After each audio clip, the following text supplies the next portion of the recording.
তাহলে আমি হচ্ছে আঁকাবাঁকা পথে যেদিকে যাই না কেন আমি যদি সামহাউ বের করতে পারি যে আমার দ্বারা অতিক্রান্ত টোটাল পথের দৈর্ঘ্যটা কত, সেটাই হচ্ছে আমার মোট দূরত্ব, এবং এটা যেতে আমার সময় কতটুকু লাগলো সেটা যদি আমি সামহাউ বের করতে পারি, তাহলে এই দুইটাকে ভাগ করতে পারলে আমার কাজ হয়ে যাবে। তো সেই কাজটাই আমরা করার চেষ্টা করব। আমি একটু বোঝার চেষ্টা করব যে এখান থেকে এখানে যেতে আমার টোটাল যে তোমার হচ্ছে দূরত্বটা, এই দূরত্বটা কত লেগেছে সেটা আমরা বের করার চেষ্টা করব, এবং মোট সময় কতটুকু অতিবাহিত হলো সেটা বের করার চেষ্টা করব। দুইটাকে ভাগ করে দিব, তাহলে হচ্ছে আমার গড় ত্রুটিটা বের হয়ে আসবে। চলো চেষ্টা করি।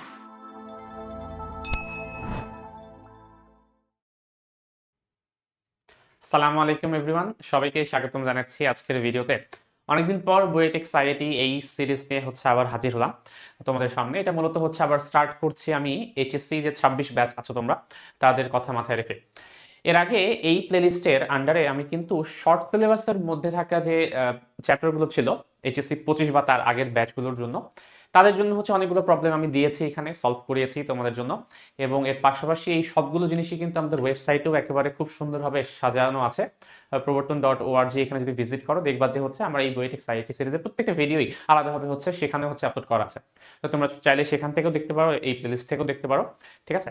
তো এর আগে যেহেতু শুধুমাত্র শর্ট সিলেবাসের আন্ডারের চ্যাপ্টারগুলো কভার করেছি, শর্ট সিলেবাসের বাইরের চ্যাপ্টারগুলো কিন্তু একেবারে আনটাচড অবস্থায় রাখা আছে। তো সেগুলোই হচ্ছে এক এক করে আমি স্টার্ট করব এবং প্রবলেম দেওয়া শুরু করব। তো তার ধারাবাহিকতায় আজকে হচ্ছে আমরা গতিবিদ্যা চ্যাপ্টারের একটা প্রশ্ন আমি হচ্ছে সলভ করব তোমাদের। এই প্রশ্নটা আমি হচ্ছে তোমাদের আমাদের যে পেজ আছে প্রবর্তন, সেই পেজে এবং হচ্ছে গ্রুপে আজকে তোমাদের জন্য সলভ করার জন্য দিয়েছিলাম। অনেক কিছু তোমরা সলভ করতে পেরেছো, বা যারা যারা ট্রাই করনি বা দেখোনি, যাদের সামনে যায়নি বা পারোনি, তাদের জন্য হচ্ছে আজকের ভিডিওটা, ঠিক আছে। তো আজকের এই ভিডিওটা হচ্ছে গতিবিদ্যার প্রবলেম নাম্বার 1। কারণ আমি বললাম যে এই চ্যাপ্টার আমি আগে শুরু করিনি, আজকে থেকে এই চ্যাপ্টার আমি স্টার্ট করব, এবং শর্ট সিলেবাসের বাইরের যে তোমার অধ্যায়গুলো ছিল তার উপর বেস করে যা যা প্রবলেম সলভ করার প্রয়োজন মনে হয় আমার, সেগুলো হচ্ছে এক এক করে সলভ করাবো তোমাদের এখানে। দেখো আজকে যে প্রশ্নটা দিয়েছিলাম সেটা হচ্ছে যেই মেইন 2024 সালে এসেছে। খুবই সিম্পল একটা কোয়েশ্চেন, যদি জানা থাকে আর কি কনসেপ্টটা, তাহলে। আর কনসেপ্টটা জানা না থাকলে তোমার কাছে একটু টাফ মনে হতে পারে, বাট টাফ কিছু না, খুবই স্ট্রেট ফরওয়ার্ড একটা কোয়েশ্চেন। প্রশ্নটা হচ্ছে এমন একটা গাড়ির কথা বলা আছে, যে হচ্ছে সরলরেখা বরাবর চলাচল করছে। এই সরলরেখা বরাবর চলাচল করতে গিয়ে তার যাত্রা পথের সে অর্ধেক সময়টুকু 6 মিটার পার সেকেন্ড বেগে যায়। যেমন আমি এস দিয়েছি এতটুকু, ঠিক আছে। বাকি যে অর্ধেক সময়টুকু আছে সমান পরিমাণ দূরত্ব, দেখো এস, এটাও হচ্ছে এস, তাহলে অর্ধেক সময় সে যাচ্ছে হচ্ছে তোমার 6 মিটার পার সেকেন্ড বেগে। বাকি যে অর্ধেক সময় আছে সেই অর্ধেক সময়টুকু সে যাচ্ছে তোমার আবার দুইটা ইন্টারভালে, যে ইন্টারভালটা আবার নিজেদের মধ্যে সমান। অর্থাৎ আমি এই টোটাল দূরত্বটাকে প্রথমে দুই ভাগে ভাগ করলাম, এবং সেকেন্ড যে অর্ধাংশটা সেটাকে আবার দুইটা টাইম, সেম টাইম ইন্টারভালে ভাগ করলাম। অর্থাৎ লাস্টের অংশটা সে সমান সময়ে, এক এক সময় হচ্ছে প্রথম টি টাইমে সে 9 মিটার পার সেকেন্ড বেগে যায়, পরবর্তী একই সময় সে যদি 15 মিটার পার সেকেন্ড বেগে যায়, তাহলে আমাকে বের করতে হবে দ্রুতই অ্যাকচুয়ালি, তাহলে আমাকে বের করতে হবে এখান থেকে শুরু করে এখান পর্যন্ত যে অ্যাভারেজ যে স্পিডটা এই গাড়িটার ছিল, সেই অ্যাভারেজ স্পিডটা বের করতে, ঠিক আছে। তো এতটুকু হচ্ছে প্রশ্ন, খুবই মানে সিম্পল জিনিস, শুধুমাত্র আমাদেরকে অ্যাভারেজ স্পিড কি জিনিস সেটা যদি বুঝতে পারি আমরা খুব ইজিলি কিন্তু প্রবলেমটা সলভ করতে পারবো। প্রবলেমে যাওয়ার আগে আমরা হচ্ছে আবার কিন্তু 2026 ব্যাচের জন্য ইঞ্জিনিয়ারিং প্রোগ্রামটা লঞ্চ করেছি গতবারের মতো, বাট গতবারের থেকেও কিন্তু এবার হচ্ছে আমরা যেটা অফার করছি সেটার পরিমাণটা বেশি। গতবারের মতোই হচ্ছে আমরা রেকর্ডেড ক্লাস নিচ্ছি, বাট এবার অবশ্যই ফুল সিলেবাস, যেহেতু তোমাদের ফুল সিলেবাসের উপর পরীক্ষা হবে। এবং এর পাশাপাশি তোমরা কিন্তু আমাদের ওয়েবসাইটে খুবই সাজানো অবস্থায় লেকচার নোটগুলো পাবে। এবং তার পাশাপাশি এবারে হচ্ছে আমরা নতুন যে জিনিসটা সংযোজন করছি সেটা হচ্ছে ইঞ্জিনিয়ারিং স্ট্যান্ডার্ডস হচ্ছে কোয়েশ্চেন ব্যাংক এবং প্র্যাকটিস শিট কিন্তু তোমাদেরকে এবার দিয়ে দেওয়া হবে, যেটা আমরা 25 ব্যাচে অফার করিনি, ঠিক আছে। তো এবার আমরা হচ্ছে সেটা নিয়ে কাজ করছি, মোটামুটি আমাদের কাজ প্রায় শেষের দিকে। তো এটা হচ্ছে তোমরা ক্লাস যখন শুরু হবে, ক্লাস শুরু হওয়ার সাথে সাথে অধ্যায় ভিত্তিক তোমরা পেয়ে যাবে যে প্র্যাকটিস শিট এবং প্রশ্ন ব্যাংক, সেটা সেখান থেকে তোমরা নিজেদের যে প্র্যাকটিসটা সেটা আরো হচ্ছে স্ট্রং করতে পারবা, ঠিক আছে। এর পাশাপাশি আগের মতোই আমরা হচ্ছে চ্যাপ্টার ওয়াইজ এক্সাম নিব, যেটা 25 ব্যাচেও নেওয়া হয়েছিল, এবং হচ্ছে ডাউট সলভিং সেশন থাকবে।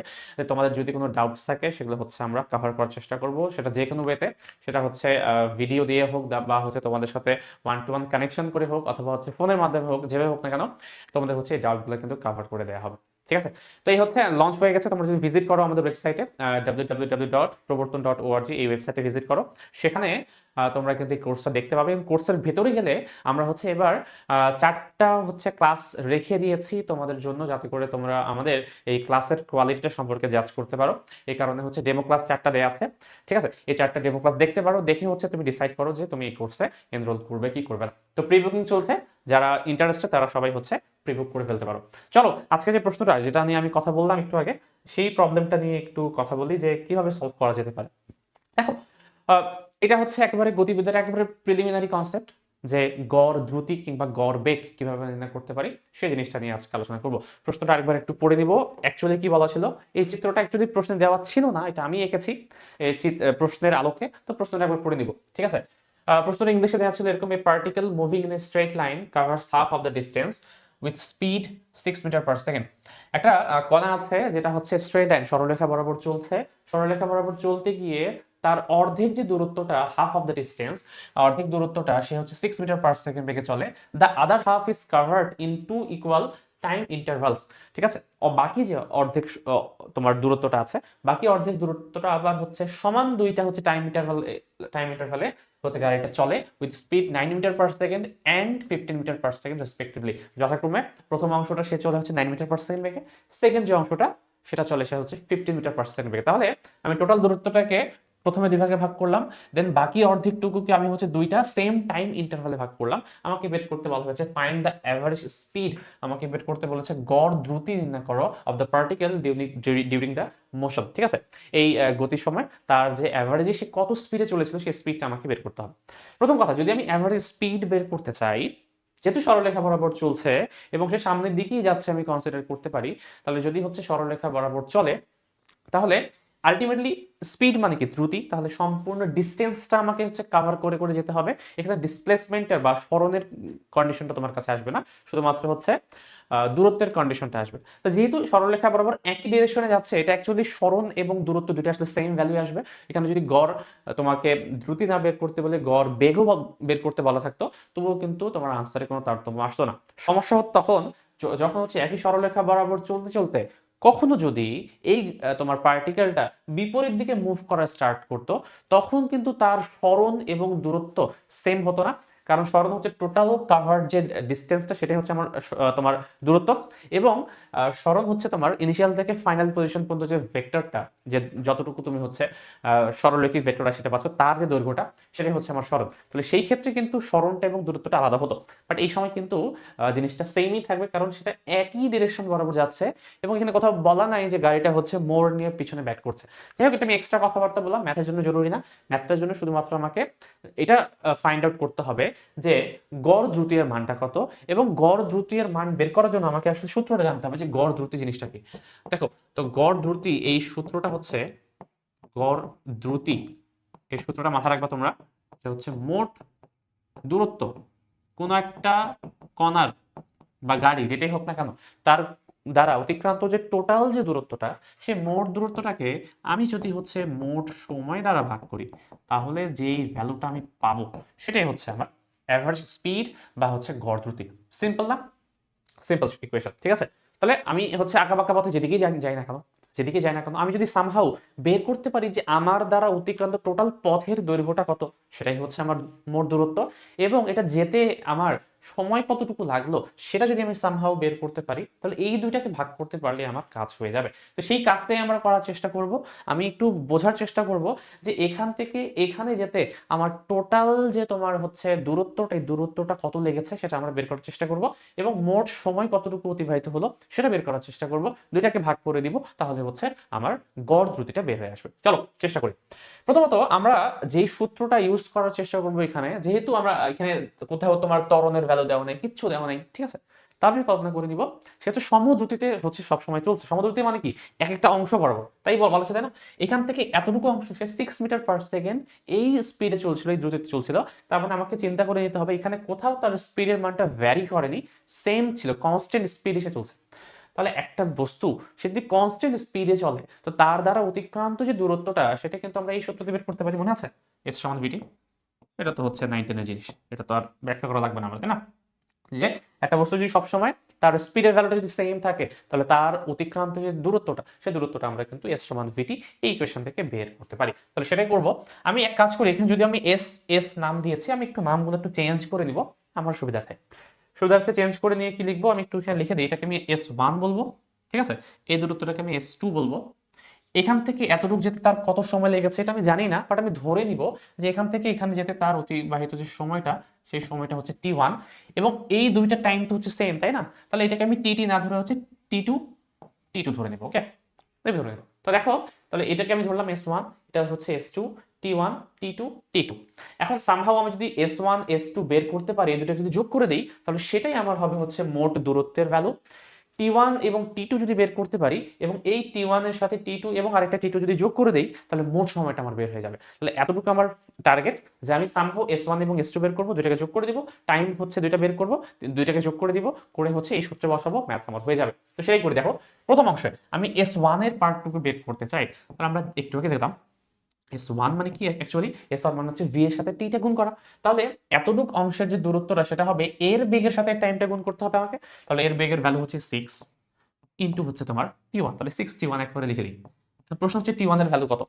T1 এর ভ্যালু কোথাও কিন্তু বলা নেই, এটা কিন্তু আমার ধরে নেওয়া জিনিস। তাহলে তুমি আসলে T1 এর ভ্যালু সেভাবে পাবে না, বাট আমি হচ্ছে এই T1 কে T1 আকারে রেখে দিয়েও কিন্তু এভারেজ স্পিডটা বের করতে পারবো। চেষ্টা করি, দেখো কিভাবে করা যায়। দেখো, আমার S1 টা তো বের হয়ে গেল। পরের পার্টটা করি। পরের পার্টটুকু হচ্ছে আমাকে বের করতে হবে এতটুকু অংশে, কারণ কি সে কিন্তু এই সম্পূর্ণ অংশ আবার সেম স্পিডে যাচ্ছে না। এটাকে আমি দুইটা ভাগে ভাগ করেছি, যে T2 সময় সে হচ্ছে 9 মিটার পার সেকেন্ড বেগে যায়, স্পিডে যায়, বাকি হচ্ছে T2 সময় সে 15 মিটার পার সেকেন্ড স্পিডে যায়। তাহলে এতটুকুর জন্য একটা আমার দূরত্ব আসবে, এতটুকুর জন্য আরেকটা আমার দূরত্ব আসবে। এই দুইটা দূরত্বকে যদি আমি যোগ করি তাহলে টোটাল দূরত্ব S2 টা আমি পেয়ে যাবো। তাহলে আমি বলতে পারি যে S2 সমান, সেম সূত্র দেখো, S সমান V ইনটু T। তাহলে এখানে V হচ্ছে 9, T হচ্ছে T2, তাহলে 92 এবং এইখানে V হচ্ছে 15, এখানে টাইম হচ্ছে তোমার T2, তাহলে 15 T2। তাহলে 9 T2 এর সাথে 15 T2 যদি যোগ করে দাও তাহলে আমার চলে আসবে অ্যাকচুয়ালি যে এতটুকু দূরত্বটুকু। তাহলে কত আসলো, 15 এবং 9 হয়ে যাবে তোমার 24। তাহলে S2 সমান হয়ে যাবে 24 T2। এখন দেখো, আমার S1 বের হয়ে গেল, আমার S2 বের হয়ে গেল। এখন আমি শর্ত থেকেই কিন্তু আগে থেকেই জানি যে এরা হচ্ছে সমান দুইটা দূরত্ব ছিল। প্রশ্নই বলা ছিল, কারণ কি প্রথমে প্রথম হাফটা সে হচ্ছে half of the distance 6 metre per second বেগে বের কর, তোমার বেগে দ্রুতিতে যায়, এবং বাকিটা হাফটা সে হচ্ছে দুইটা পার্টি বিভক্ত করে দেয়, কারণ S1 আর S2 সমান। তাহলে S1 আর S2 যদি সমান হয় তাহলে আমি এখান থেকে T1 এবং T2 এর মধ্যে কিন্তু একটা রিলেশন বের করতে পারবো। দেখো, S1 এর জায়গায় আমি লিখে দেবো হচ্ছে 61 এবং এখানে লিখে দিব হচ্ছে 24 T2। এখন দেখো তুমি কত আসে, T1 সমান 4, তাই না? 4 T2। এখন দেখো, এই যে একটা রিলেশন বের হয়ে গেল T1 এবং T2 এর মধ্যে। এই রিলেশনটাকে আমি চাইলে এখন ইউজ করতে পারবো যে এদের টোটাল দূরত্বটা বের করার জন্য। এখন দেখো, মোট তাহলে দূরত্বটা বের করার চেষ্টা করি। দেখো, মোট দূরত্বের ভ্যালুটা কত আসবে, মোট দূরত্ব। তাহলে মোট দূরত্বের ভ্যালুটা অ্যাকচুয়ালি S1 এর সাথে S2 টা যোগ করা, তাই তো? S1 plus S2। তাহলে S1 হচ্ছে তোমার 61 আর S2 হচ্ছে তোমার 24 T2। ঠিক আছে, 61 24 T2। দেখো এটা লিখি, 61 প্লাস 24 T2। এখন দেখো, এই যে T1 এর পরিবর্তে আমি আবার 4 T2 জানি, তো এটা আমি ইউজ করি। এখন এখানে ইউজ করি, তাহলে 6 into 4 T2 plus 24 T2 equals to 48 T2। ঠিক আছে, 48 T2 আছে আসে। এবং একই রকম ভাবে আমি যদি মোট সময় বের করতে চাই, সেটা আসবে আসলে T1 প্লাস T2 এর যোগফল। যেহেতু এটাকে আমি T2 এর সাপেক্ষে বের করলাম, এটাকে আমি T2 এর সাপেক্ষে বের করব। T1 এর পরিবর্তে বসাবো 4 T2, তাহলে T1 এর পরিবর্তে 4 T2 প্লাস T2 বসাও, এটা হয়ে যাবে তোমার 5 T2। সরি, একটু ভুল হয়ে গেছে, T1 প্লাস T2 জাস্ট না, T1 প্লাস, শুধু T2 হবে না, T2 প্লাস T2 হবে, তাই না? আমি একটু আগে বললাম মোট সময়টা কিন্তু একটা T1 এবং দুইটা T2, তাহলে এখানে আসলে 2 T2 হওয়া উচিত, T1 প্লাস 2 T2। তাহলে T1 এর পরিবর্তে আমি কি বসাবো, T1 এর পরিবর্তে 4 T2 বসাবো, এখানে হচ্ছে 2 T2 বসাবো, এটা হয়ে যাবে তোমার 6 T2। এখন দেখো, তাহলে মোট দূরত্ব বের হলো, মোট সময় বের হলো, অতএব আমি বলতে পারি অ্যাভারেজ স্পিড সমান মোট দূরত্বকে মোট সময় দ্বারা ভাগ করো, 48 T2। Divide by 6t2 metre per second. দেখো এখানে টাইমের ভ্যালু তোমার আসলে জানা লাগলো না, সেটা ছাড়াও কিন্তু তুমি খুব ইজিলি বের করতে পারলা। তো যারা হচ্ছে কনসেপ্টটা একেবারে নতুন তাদের জন্য আমি অ্যাকচুয়ালি এত বড় করে করলাম, মানে একেবারে স্টেপ বাই স্টেপ ভেঙে ভেঙে, বাট এই জিনিসটা আরো আরো সহজে করা যাবে। তুমি হচ্ছে এটাকে আরো সহজে করতে পারবা এমসিকিউর জন্য। এমসিকিউর জন্য এই জিনিসটা তোমাকে এতবার বের করা আসলে লাগবে না, তুমি খুবই সিম্পলি করতে পারবা। প্রশ্ন হচ্ছে এটা করার জন্য আবার দুইটা মেথড আছে। দুইটা মেথড, একটা তো হচ্ছে তুমি এইভাবে যেটা করলা সেটা একেবারে তুমি বসিয়ে দাও, বসিয়ে দিলেই হচ্ছে ডিরেক্ট তোমার ভ্যালুটা চলে আসবে। অর্থাৎ তুমি যদি এইভাবে একেবারে দেখো ভি অ্যাভারেজ মানে কি, ভি অ্যাভারেজ মানে কি, মোট দূরত্ব। মোট দূরত্ব মানে হচ্ছে তোমার এই যে 6t1 এবং হচ্ছে 92 প্লাস 15t2, তাই না? এটা হচ্ছে মোট সরণ ডিভাইড বাই মোট সময়। তো এখানে হচ্ছে t1 এর পরিবর্তে 4t2 বসিয়ে দাও, এটা হচ্ছে তোমার 8 মিটার পার সেকেন্ড চলে আসবে। আরেকটা উপায় আছে, আরেকটা উপায় আছে, এটা হচ্ছে আমি করে দিচ্ছি না, তোমাদের চিন্তার জন্য রাখছি। চিন্তা করো কোনোভাবে কি এটার একটা জেনারেলাইজড কোনো ফর্ম বের করা পসিবল কিনা, যে আমাকে যদি এরকম দূরত্বের ইন্টারভাল এবং হচ্ছে তোমার সময়ের ইন্টারভাল দেয়া থাকে, তাহলে অ্যাভারেজ যে স্পিড আছে সে অ্যাভারেজ স্পিড বের করার আরো সহজে কোনো মেথড আছে কিনা সেটা বের করার তোমরা চিন্তা করো। তোমরা চিন্তা করে আমাকে হচ্ছে কমেন্টে জানাও যে এটা কি করার আরো কোনো ওয়ে থাকতে পারে কিনা। ঠিক আছে, তো আজকের এই ভিডিওটা এখানেই।